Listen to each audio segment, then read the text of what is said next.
तुम कह सकते हो कि जिस किसी भी हॉलीवुड मूवी का इसने प्लॉट चुरा कर रखा है या फिर कॉपी किया है या फिर इंस्पिरेशन लेके बनाया है, जो कुछ भी इन्होंने सिस्टम क्रिएट किया है बहुत बढ़िया बनाया है। इस मूवी को कॉपी कहने से पहले मैं आपको एक छोटा सा डिस्क्लेमर देना चाहता हूँ कि कृपया करके ये ना समझे कि मैं इस मूवी का कोई दुश्मन हूँ या फिर हेडर हूँ जिस वजह से मैं इस मूवी को आपके सामने बुरी तरीके से बदनाम करना चाहता हूँ। प्लॉट तो सेम है, देखो राजकुमार राव की मूवी का, जैसे कि आपने ट्रेलर में देखा होगा कि भैया राजकुमार राव बहुत एक्साइटेड होते हैं उनकी शादी के लिए, बट उनकी शादी रुक जाती है।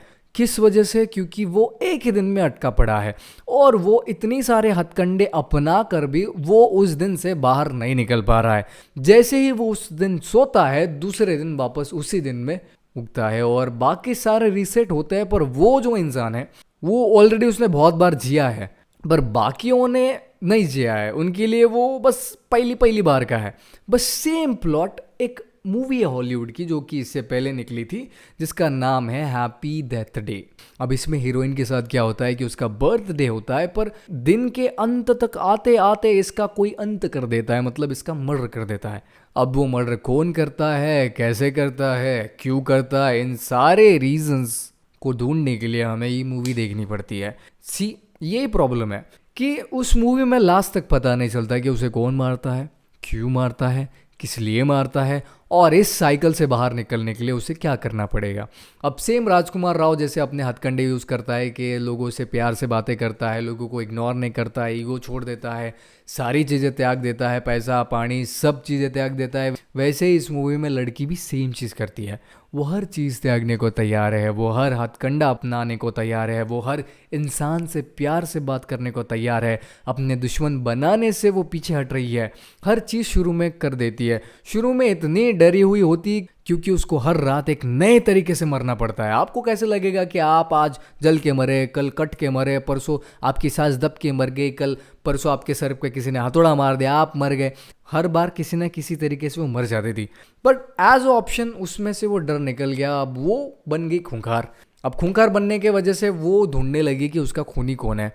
जैसे राजकुमार राव ढूंढता है कि कौन सा पुण्य करने के बाद भैया उसको इस साइकिल से बाहर निकलने का मौका मिलेगा, बस उसी तरह ये लड़की भी ढूंढती है कि अब मैं मेरे खूनी को अगर मार दूं तो शायद मैं नए दिन में पहुंच पाऊंगी। तो वैसे ही राजकुमार राव नया पुण्य करेगा, अगर वो पुण्य करेगा तो नए दिन में उगाएगा। तो देखो, तुम भी बहुत इरिटेट हो जाते हो मूवी देखते देखते कि भैया आखिर इसका सॉल्यूशन क्या है, कैसे निकलोगे तुम इससे बाहर। वही दिन बार बार फील करते हो तुम खुद फील करने लग जाते हो कि भैया बार बार सेम चीज़ मेरे साथ हो रही है, मैं अब क्या नया करूं, कैसे करूं। किसी को भी मार देगी, कभी भी मर जाएगी, पक गई तो खुद ही खुद को मार देगी और नई दुनिया में वापस आ जाएगी कि चलो भैया वापस मर के वापस जिंदा ही होना है मेरे को। आप बीच में फिर थोड़ा केयरलेस बन जाते हैं। वैसे इस मूवी में लड़की इतना इरिटेट हो जाती है कि भैया वो पूरा का पूरा दिन नंगा घूमने लग जाती। जैसे ही वो बेड से उठती है, कपड़े निकाल के भैया रास्ते पे निकल पड़ती है।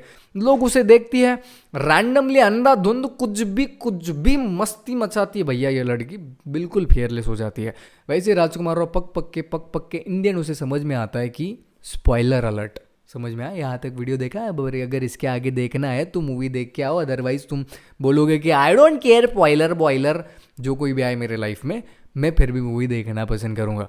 तो यहाँ पे होता है कि उसकी शादी तब होनी है जब उसको गवर्नमेंट जॉब मिलेगी। तो वो गवर्नमेंट जॉब पैसे देकर खरीदता है और उसके वजह से उसे उसकी शादी फिक्स हो जाती है। पर अब इसने भगवान से ये मन्नत मांगी होती कि भैया मेरे को एक बार सरकारी नौकरी और मेरी शादी फिक्स हो जाए तो मैं आपका एक पुण्य का काम कर दूंगा। ये उसकी मन्नत होती है। अब इस मन्नत के चलते हुए इसे वही पुण्य का काम करना पड़ता है कि भैया तू अपनी सरकारी नौकरी त्याग दे उस इंसान को जिस इंसान से तेरी ये नौकरी छीन के तेरे पास आई है पैसे देकर।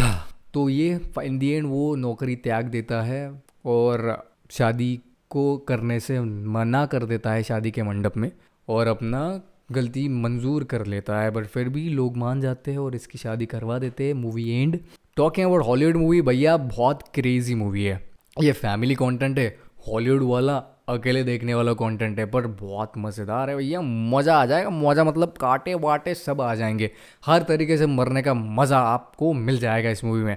तो दोनों कंपैरिजन करते हुए आपका बता दिया, इसमें कॉपी करने में कोई बुराई नहीं है भैया, थोड़ा सा इंस्पिरेशन लिया है इंडियन वर्जन में, उसको अडेप्ट करके बहुत बढ़िया तरीके से मूवी बनाई। जाओ फैमिली के साथ जाके देखो, एंजॉय दिस मूवी गाइज। थोड़ा मेरे को लाइक वाइक शेयर वेयर कर दोगे तो तुम्हारा मूवी देखने का भी खर्चा बच जाएगा।